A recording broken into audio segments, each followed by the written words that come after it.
Hello students, welcome to all of you. कल हमारा topic था एप्लीकेशंस ऑफ गॉस लॉ, जिसमें हमने फर्स्ट टॉपिक को या फर्स्ट एप्लीकेशन को स्टार्ट किया था, जो हमारा था कि इलेक्ट्रिक फील्ड अपन लोगों को फाइंड करना था किसी कंडक्टर स्फीयर के कारण। ओके, तो हमने कंडक्टर स्फीयर के कारण इलेक्ट्रिक फील्ड की 3 कंडीशंस को एज्यूम किया था। एक तो आउटसाइड द कंडक्टर स्फीयर, एक on the surface of conductor sphere, और थर्ड नंबर जो अपन लोगों को कंडीशन लेनी थी वो कंडीशन थी inside the conductor sphere.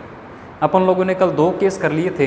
Case first में हम लोगों ने क्या किया था, कंडक्टर स्फीयर के बाहर यानी कि आउटसाइड नेट इलेक्ट्रिक फील्ड को कैलकुलेट किया था।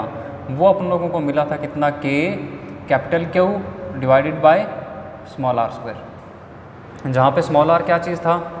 जैसे ये कंडक्टर स्फीयर हमने लिया इस टाइप से, तो यहाँ आउटसाइड पॉइंट एज्यूम किया था P।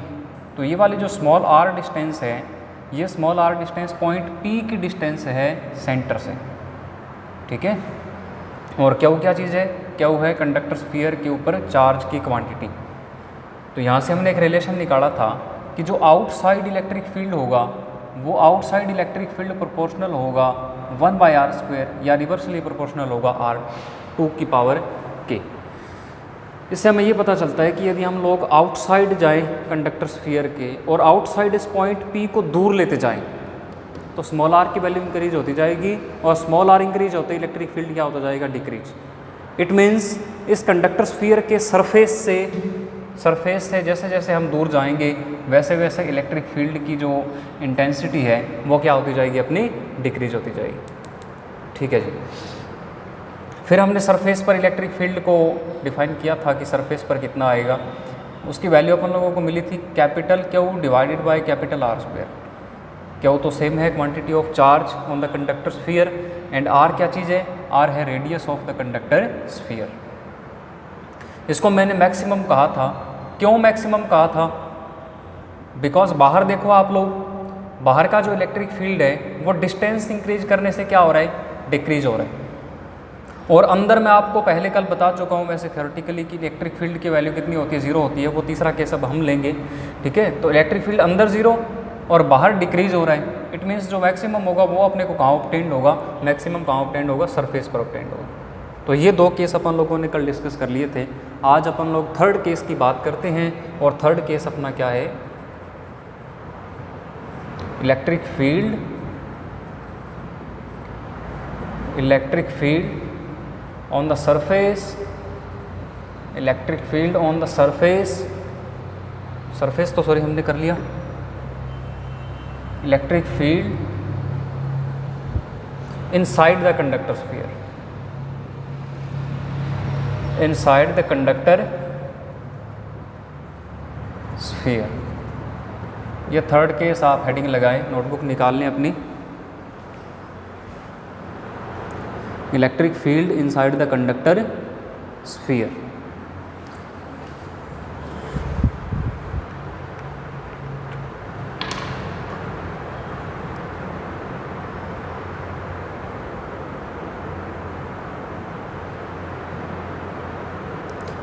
सेम वही प्रोसेस रहेगा। अब की बार आपको पॉइंट P को एज्यूम करना है कंडक्टर स्फीयर के अंदर, तो कुछ इस टाइप से मेरे पास कंडीशन बनने वाली है।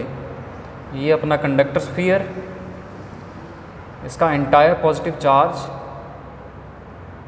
इसके सरफेस पर एक्यूमुलेट है। ये इसका वो सेंटर पॉइंट O, और मैं मान लेता हूँ कि सेंटर से स्मॉल r डिस्टेंस पे जाके इसके अंदर ही स्मॉल r डिस्टेंस पर जाकर पॉइंट P है, और इस पॉइंट P पर अपन लोगों को क्या फाइंड करना है, नेट इलेक्ट्रिक फील्ड फाइंड करना है। तो हमारा सबसे पहला स्टेप क्या होता है, हम लोग गॉस लॉ को इम्प्लीमेंट करें और गॉसियन सरफेस को बनाएं। जिस पॉइंट पर इलेक्ट्रिक फील्ड अपने को फाइंड आउट करना होता है उस पॉइंट पर आप लोग क्या करें, गॉसियन सरफेस को बनाएं। तो गॉसियन सरफेस आपको मैंने बताया था स्फेरिकल चार्ज सिमेट्री के लिए कैसा होता है, स्फेरिकल होता है। तो ये गॉसियन सरफेस इसके लिए बनना चाहिए। This is the Gaussian surface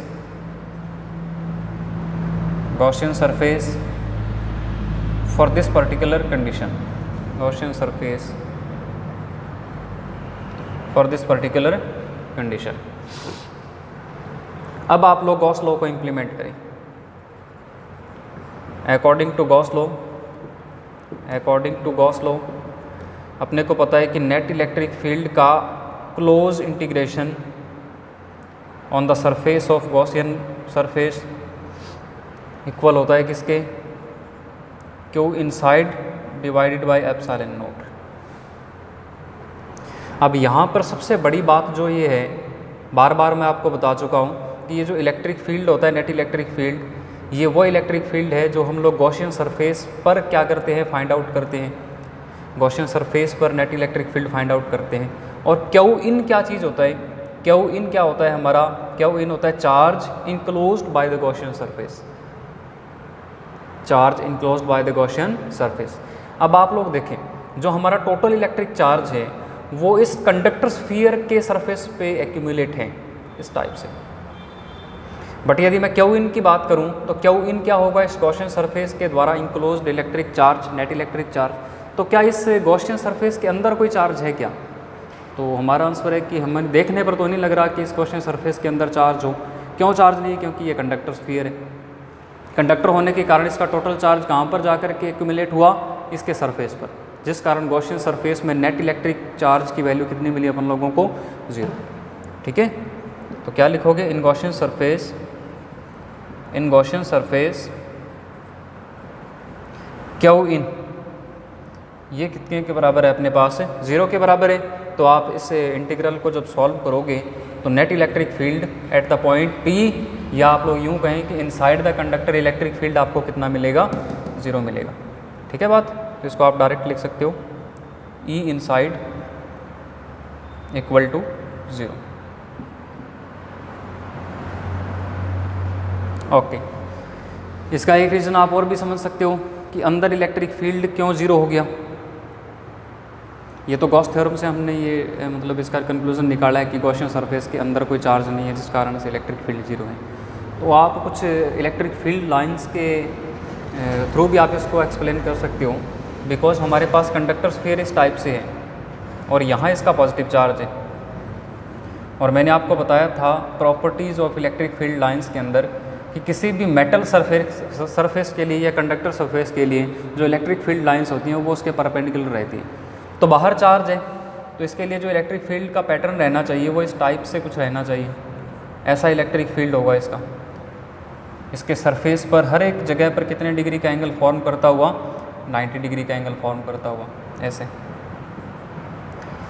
तो आप देख पा रहे हो कि इस कंडक्टर स्फीयर के अंदर इलेक्ट्रिक फील्ड लाइंस की जो नंबर है वो कितनी है, अमाउंट कितनी है, 0 है। सारी की सारी जो इलेक्ट्रिक फील्ड लाइंस हैं वो क्या है, आउटसाइड द स्फीयर है, अंदर इसके कोई भी इलेक्ट्रिक फील्ड लाइन नहीं है, इस कारण अंदर इसका इलेक्ट्रिक फील्ड कितना माना जाएगा, 0 माना जाएगा। तो ये 2 रीज़न आप दे सकते हो। एक रीज़न ये हो जाएगा, यदि कंडक्टर स्फीयर की बात करें तो कंडक्टर स्फीयर में इनक्लोज्ड चार्ज होता है वो कितना होता है, 0 होता है, जिस कारण अंदर कोई इलेक्ट्रिक फील्ड लाइन को जनरेट करने का सोर्स नहीं होता। और जो इलेक्ट्रिक फील्ड लाइन को जनरेट करने का सोर्स है वो कहाँ एक्यूमुलेट है, वो इसके सरफेस पर एक्यूमुलेट है। तो अंदर इलेक्ट्रिक फील्ड कितना हो जाएगा हमारे पास से, 0 हो जाएगा। ठीक है बात, इसको आप लोग नोट कर लें, ये नोट करने की कोई ज़रूरत नहीं है, इसका स्क्रीनशॉट ले लें या नोट कर लें इसको।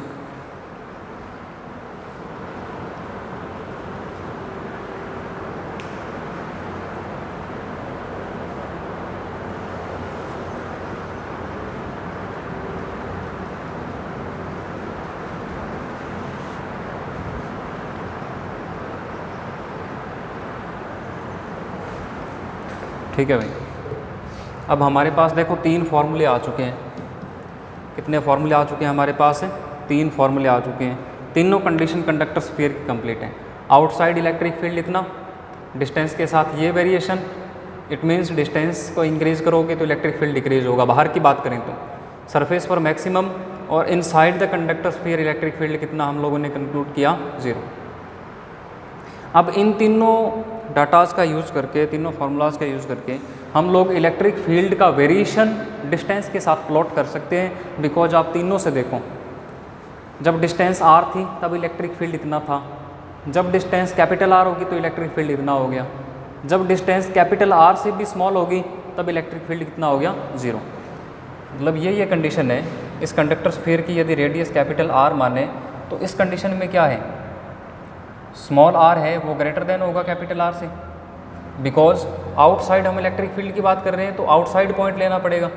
आउटसाइड पॉइंट लोगे तो वो वाली जो डिस्टेंस होगी पॉइंट पी के सेंटर से वो इस कैपिटल आर यानी त्रिज्या से, इसके रेडियस से क्या होगी, वो ज़्यादा होगी।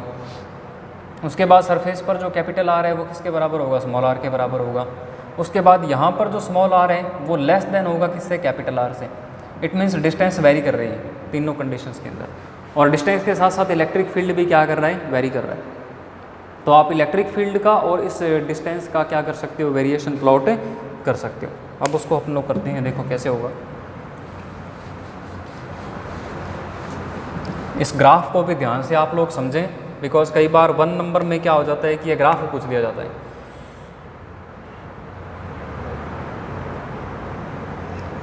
Variation of electric field with distance for conductor sphere, for conductor sphere. देखो कैसे करेंगे आप इसको, आप एक्स एक्सिस पे ऑलवेज किसको रखें, डिस्टेंस को रखें, और इस वाई एक्सिस पर आप लोग किसको रख लें, इलेक्ट्रिक फील्ड को रख लें, ऐसा। और मान लें कि यहाँ पर ये वाला जो इंटरसेक्शन पॉइंट है दोनों एक्सिस का, ये कंडक्टर स्फीयर का भी सेंटर है, आप ऐसा मान के चलें। क्या मान के चलें आप, ये कंडक्टर स्फीयर का भी क्या है, सेंटर है। इट मीन्स यहाँ पर यदि मैं कंडक्टर स्फीयर को एज्यूम कर लूँ तो थोड़ा और इजी हो जाएगा। मान लेता हूँ कि ये कंडक्टर स्फीयर पड़ा हुआ है अपना, तो यहाँ से लेके ओ से लेके यहाँ तक का जो डिस्टेंस होगा वो होगी the radius of conductor sphere capital R, ठीक है बात। और इससे आगे की जो डिस्टेंस होगी, ये वाली डिस्टेंस, ये स्मॉल आर है, और क्या रिलेशन होगा, ये ग्रेटर देन होगी किससे, कैपिटल आर से, और पॉजिटिव चार्ज इसके सरफेस पर है। अब आप देखो तीनों फार्मूलाज अपने पास हैं, उन फार्मूलाज को देखो और उसका वेरिएशन प्लॉट करो। आउटसाइड देखें, या सबसे पहले हम लोग इनसाइड देखें। इनसाइड कितना इलेक्ट्रिक फील्ड है, 0। इट मीन्स यदि मैं ओरिजिन से चलूँ, ठीक है, और कैपिटल आर डिस्टेंस तक चलूँ, यहाँ तक, यहाँ से लेके यहाँ तक, बताओ ये वाली जो लिमिट है ये इस कंडक्टर स्फीयर के अंदर है या बाहर है, तो हमें पता लगेगा कि ये अंदर है। यहाँ से लेके यहाँ तक हम लोग कंडक्टर स्फीयर के अंदर ही ट्रैवल कर रहे हैं। इट मीन्स अंदर इलेक्ट्रिक फील्ड कितना, 0। मतलब मैं यहाँ से लेके यहाँ तक जाऊँ तो वाई एक्सिस में कोई भी चेंज नहीं आएगा, एक्स एक्सिस बढ़ता जाएगा, मतलब सिर्फ ये डार्क हो जाएगा अपना, ऐसे, ठीक है। मतलब इलेक्ट्रिक फील्ड तो यहाँ तक 0 है, यहाँ से लेके यहाँ तक तो इलेक्ट्रिक फील्ड 0 है, तो हमने वाई एक्सिस को अप नहीं किया, सिर्फ हमने डायरेक्ट कर दिया और यहाँ तक आ गई। अब सरफेस पर जा कर के देखो इलेक्ट्रिक फील्ड क्या हो गया, मैक्सिमम। सरफेस पर इलेक्ट्रिक फील्ड क्या हो गया, मैक्सिमम, अचानक से इलेक्ट्रिक फील्ड मैक्सिमम।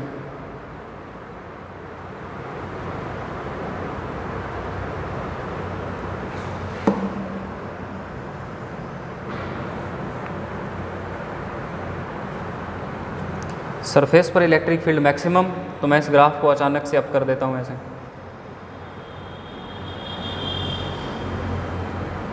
मैक्सिमम था तो इसको हम लोग हाईएस्ट तक लेंगे, यहाँ तक लेंगे मैक्सिमम। उसके बाद यदि मैं और आगे बढ़ूँ तो बताओ कंडक्टर स्फीयर के अंदर हूँ या बाहर आ गया, तो आप कहोगे कि सर बाहर आ गया। और बाहर इलेक्ट्रिक फील्ड का फॉर्मूला क्या होता है, ये वाला। इट मीन्स आर इंक्रीज करोगे तो इलेक्ट्रिक फील्ड स्क्वायर फॉर्म में क्या होगा, डिक्रीज। तो बाहर जब आप आर बढ़ाओगे तो इलेक्ट्रिक फील्ड ऐसे क्या होने लगेगा, डिक्रीज होने लगेगा। तो ये वाला कुछ प्लॉट आपके पास आने वाला है। यहाँ से लेके यहाँ तक आप लोग कंडक्टर स्फीयर के अंदर ट्रैवल कर रहे हो, इसलिए ई इनसाइड क्या होगा, 0 होगा। जब आप यहाँ पर पहुँचे तो मतलब आप लोग सरफेस पर पहुँच गए, सरफेस पर इलेक्ट्रिक फील्ड मैक्सिमम है, मतलब ई सरफेस इक्वल टू के Q divide capital R square. ये मैक्सिमम था, इसलिए हम लोग इस ग्राफ को अप करके मैक्सिमम तक ले गए। उसके बाद इससे भी आगे चलो तो आप लोग कंडक्टर स्फीयर से बाहर ट्रेवल कर रहे हो।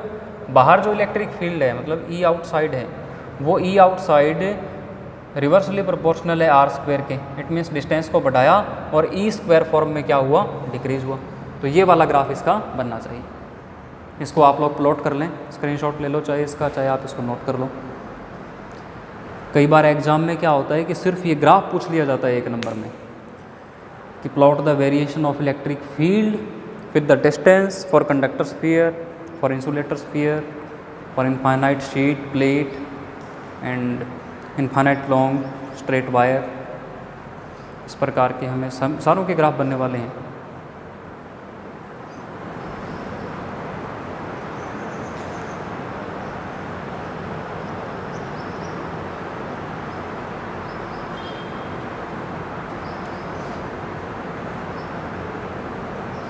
अब थोड़े दिन बाद मैं आपको टेस्ट का अनाउंस करने वाला हूँ, ठीक है। प्रोबेबिलिटी यही है कि ये चैप्टर कंप्लीट करके ही टेस्ट करवाएंगे आपका। Mostly student deactivate class 12th के 5-7 स्टूडेंट हैं, उनका बहुत बढ़िया रिस्पॉन्स है और बाकी लगभग स्टूडेंट डीएक्टिवेट है।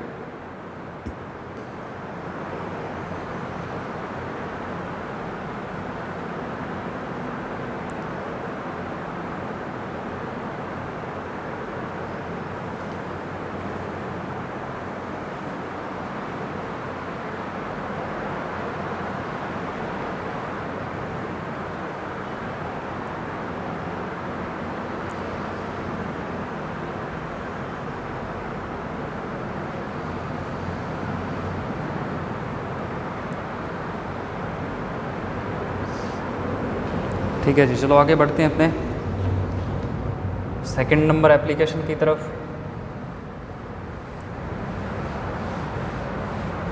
सेकंड नंबर एप्लीकेशन की तरफ इन पर बहुत अच्छे कॉन्सेप्चुअल न्यूमेरिकल बनते हैं, जो कि मैं आपको जल्दी ही डिस्कस करने वाला हूं कि कौन कौन से न्यूमेरिकल इस पर बन सकते हैं।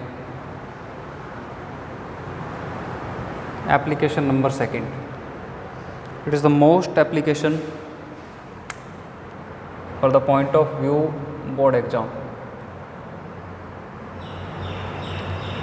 सेकेंड नंबर एप्लीकेशन की बात करूं, electric field due to an infinite long charge wire. Last year के बोर्ड एग्जाम में इस पर एक न्यूमेरिकल आ चुका है, ठीक है। हेडिंग लगाएं आप ये।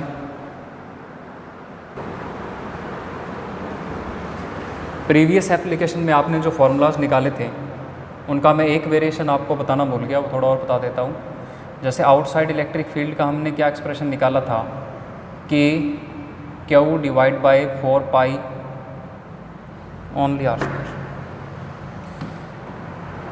स्मॉल आर स्क्वायर, ठीक है। और K की वैल्यू आपको पता है कितनी होती है, Q divided by 4 pi epsilon nought R square. अब क्या है कि हमारा जो चार्ज था ना, वो इस कंडक्टर स्फीयर के एंटायर सरफेस पर यूनिफॉर्मली डिस्ट्रीब्यूटेड था। इस कंडक्टर के एंटायर सरफेस पर यूनिफॉर्मली क्या था, डिस्ट्रीब्यूटेड था। कैपिटल आर रेडियस का ये कंडक्टर था। तो हम लोग इसके लिए ना चार्ज डेंसिटी को भी डिफाइन कर सकते हैं। और कौन से चार्ज डेंसिटी, आपको पहले बताया हुआ है ये concept, surface charge density. Surface charge density इसको भी डिफाइन किया जा सकता है यदि यूनिफॉर्मली डिस्ट्रीब्यूटेड हो, ठीक है। और यूनिफॉर्म चार्ज डेंसिटी हमारी होती है sigma, charge of per unit surface area, charge of per unit surface area. तो यहाँ से आप चार्ज को यदि चार्ज डेंसिटी की टर्म में डिफाइन करना चाहो तो आप इसको चार्ज को क्या लिख सकते हो, सिग्मा टाइम्स के। ये क्या चीज़ है? ये है the surface area of conductor sphere, और स्फीयर के सरफेस एरिया का फॉर्मूला आपको पता है, sigma into 4 pi capital R square, 4 pi capital R square surface का एरिया। तो आप लोग क्या करोगे, क्यू को इसके साथ भी रिप्लेस कर सकते हो, इस फॉर्मूले के साथ भी। तो क्यू की जब ये वैल्यू उसमें पुट करोगे, sigma into 4 pi R square divide में क्या पड़ा है 4 pi epsilon nought small R square. तो 4 पाई से 4 पाई क्या कर लोगे आप, कैंसिल कर लोगे। तो ये क्या बचेगा हमारा, sigma divide epsilon not bracket capital R square और स्मॉल आर स्क्वायर। ऐसा भी आप इसको लिख सकते हो कंडक्टर स्फीयर की टर्म के लिए, ठीक है ना। तो ये वाला जो फॉर्मूला है ये है in the term of charge density, surface charge density. ये वाला जो फॉर्मूला है ये है in the term of electric charge. तो दोनों बातों को ध्यान में रखना है। 3 वेरिएशन बताए थे मैंने आपको। ये तो था सरफेस चार्ज डेंसिटी, यदि हमारा टोटल चार्ज सरफेस पर डिस्ट्रीब्यूटेड हो यूनिफॉर्मली। यदि हमारा चार्ज है वो किसी वायर पर लीनियरली डिस्ट्रीब्यूटेड है इस टाइप से, और उस वायर की लेंथ है वो कितनी है, कैपिटल एल है। तो हम इसके लिए कौन सी चार्ज डेंसिटी को डिफ़ाइन करते हैं, लीनियर चार्ज डेंसिटी डिफ़ाइन करते हैं। कौन सी डिफ़ाइन करते हैं, लीनियर चार्ज डेंसिटी। इससे ये इस एप्लीकेशन का कॉन्सेप्ट भी आपके दिमाग में आ जाएगा। अब यहाँ पर सरफेस चार्ज डेंसिटी निकालने के लिए क्या किया था हमने, the charge of per unit area. तो यहाँ पर हम लीनियर चार्ज डेंसिटी डिफ़ाइन कर रहे हैं, तो यहाँ लिखेंगे हम लोग total charge of per unit length, total charge of per unit length, मतलब छोटी सी लेंथ के अंदर कितना इलेक्ट्रिक चार्ज है उसको बोलते हैं हम लोग लीनियर चार्ज डेंसिटी। इसको लैम्डा से रिप्रेजेंट करते हैं, ठीक है। और तीसरा जो हमारा था वो ये था कि यदि हमारा इलेक्ट्रिक चार्ज इस स्फीयर के टोटल वॉल्यूम के अंदर यूनिफॉर्मली डिस्ट्रीब्यूटेड हैं, मतलब इंसुलेटर स्फीयर है हमारे पास। इसको ध्यान से आप लोग समझ लें भाई, ये आपके काम आने वाले कॉन्सेप्ट है। यदि ऐसा है टोटल वॉल्यूम के अंदर चार्ज हमारा डिस्ट्रीब्यूटेड है, तो इसके लिए हम लोग कौन सी चार्ज डेंसिटी को डिफ़ाइन करते हैं, वॉल्यूम चार्ज डेंसिटी। रो से इसको डिफ़ाइन किया जाता है। और जिस प्रकार से ये पर यूनिट लेंथ और पर यूनिट एरिया चार्ज था, ये हमारा होता है charge of per unit volume, ठीक है बात। इसका यूनिट होता है कूलम पर मीटर क्यूब, इसका यूनिट होता है कूलम पर मीटर, इसका यूनिट होता है कूलम पर मीटर स्क्वायर। तीनों में ये डिफरेंस है, इसको भी नोट कर लें आप एक बार कहीं अलग।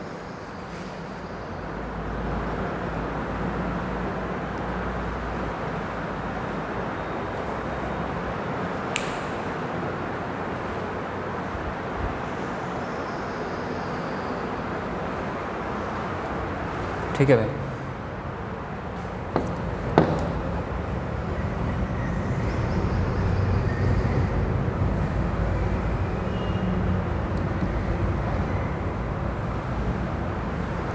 नेक्स्ट हमारा एप्लीकेशन था electric field due to an infinite long charge wire. तो मेरे पास एक वायर है, इन्फिनिट लॉन्ग वायर है, मेरे को इसका इलेक्ट्रिक फील्ड फाइंड करना है। तो मैंने इसमें से कैपिटल एल लेंथ का एक सेक्शन क्या कर लिया, काट लिया, और यूनिफॉर्मली डिस्ट्रीब्यूटेड है। अभी आपको मैं बता के गया था, यदि इस पर टोटल चार्ज का जो अमाउंट है वो क्यू हो, टोटल चार्ज इस पर क्यू हो, हमने इसका जो स्टडी के लिए जो लेंथ लिया है वो कैपिटल एल लिया है, तो इसके लिए हम लोग कौन सी चार्ज डेंसिटी को डिफ़ाइन कर सकते हैं।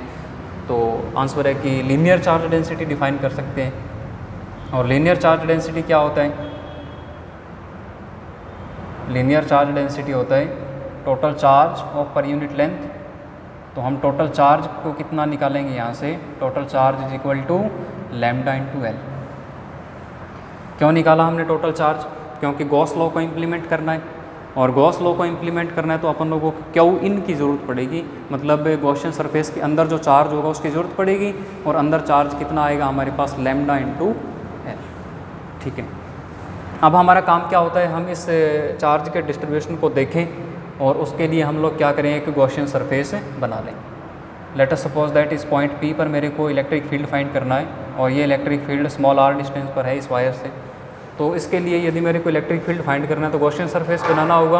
और आपको मैंने बताया था कि गॉसियन सरफेस आपको उस प्रकार का बनाना है कि उस गॉसियन सरफेस पर इलेक्ट्रिक फील्ड या तो उसके पैरेलल आए या उसके परपेंडिकुलर आए। और आपको ये भी बात बताई थी कि लीनियर चार्ज डिस्ट्रीब्यूशन के लिए जो गॉसियन सरफेस है वो कोएक्सियल सिलेंडर टाइप होता है। कैसा होता है वो? कोएक्सियल सिलेंडर टाइप होता है।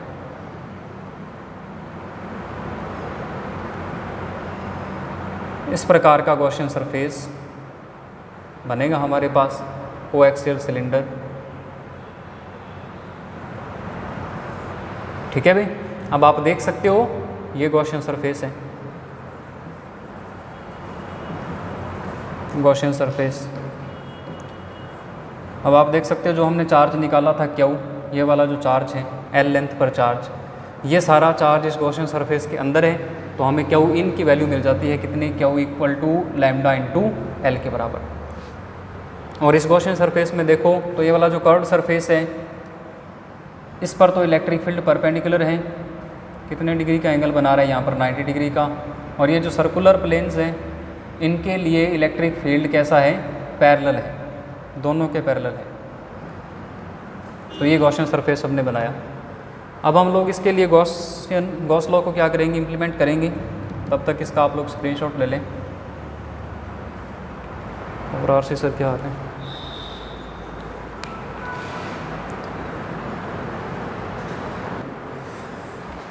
हाँ जी, देखिए अकॉर्डिंग टू गॉस लॉ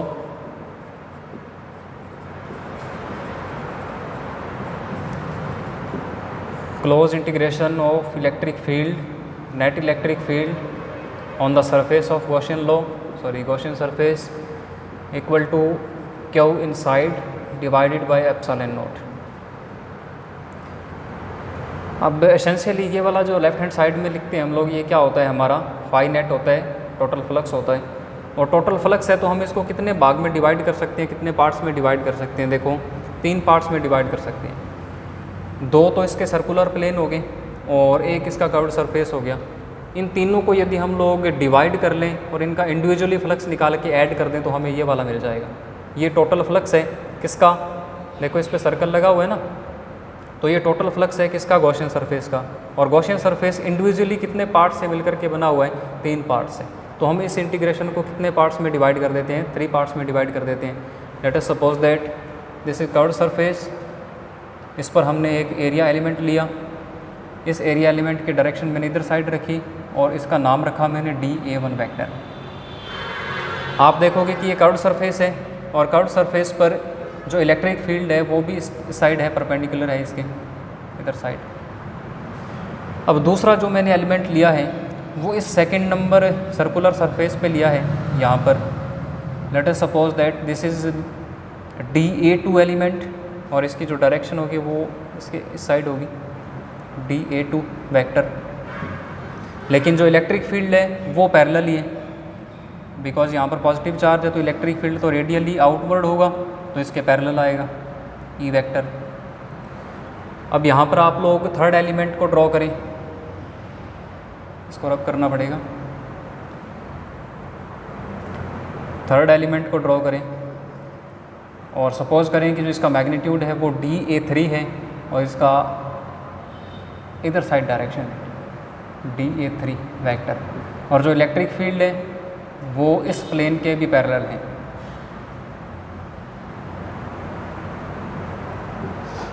तो अब आप इसको 3 पार्ट्स में डिवाइड करें। सबसे पहले आप लोग इसको लिखोगे, अब ये क्लोज का साइन हट जाएगा बिकॉज हम लोग तीनों को इंडिविजुअल कर रहे हैं, ओपन सरफेस के लिए कर रहे हैं। इंटीग्रेशन पहले मैं कर्व्ड सरफेस के लिए लिख लेता हूँ, E vector dot dA1 vector plus integration second number surface देखो कौन सा है, ये वाला E वेक्टर और डॉट इसका जो एरिया वेक्टर है वो कितना है, dA2 वेक्टर है, प्लस तीसरे सरफेस के लिए E वेक्टर डॉट उसका एरिया वेक्टर कितना है, dA3 वेक्टर। एरिया वेक्टर तीनों के हमने अलग अलग शो किए हैं, लेकिन इलेक्ट्रिक फील्ड तीनों का सेम रहेगा, तीनों एलिमेंट्स पर सेम रहेगा, बिकॉज एक ही वायर के कारण डेवलप हो रहा है। और ये बराबर किसके है हमारे पास, Q inside upon epsilon not. अब इनको मैग्नीट्यूड फॉर्म के अंदर लिखोगे तो इसको लिखा जाएगा कितना, ई डी ए वन, और डॉट प्रोडक्ट हटा दिया हमने तो साथ में आएगा cos theta one plus E D A two cos theta two plus E D A three और कॉस थीटा थ्री। और क्यू इन की वैल्यू हम लोगों ने निकालनी कितनी, lambda into L divide epsilon not. अब आप देखें थीटा वन क्या चीज़ है, ई और डी ए वन के बीच का एंगल, ई और डी ए वन दोनों सेम डायरेक्शन में है, तो थीटा वन कितने डिग्री हुआ, 0 डिग्री। और थीटा टू क्या चीज़ है, ई और डी ए टू के बीच का एंगल, यहाँ पर कितने डिग्री दिखाई दे रहा है आपको, theta two is equal to 90 degree. इसी प्रकार से थीटा थ्री क्या है, ई और डी थ्री के बीच का एंगल, ये भी आपको कितने डिग्री दिखाई दे रहे हैं, 90 डिग्री थीटा थ्री। तो आपको पता है कि जो थीटा टू है, because theta two equal to theta three equal 90 degree, then second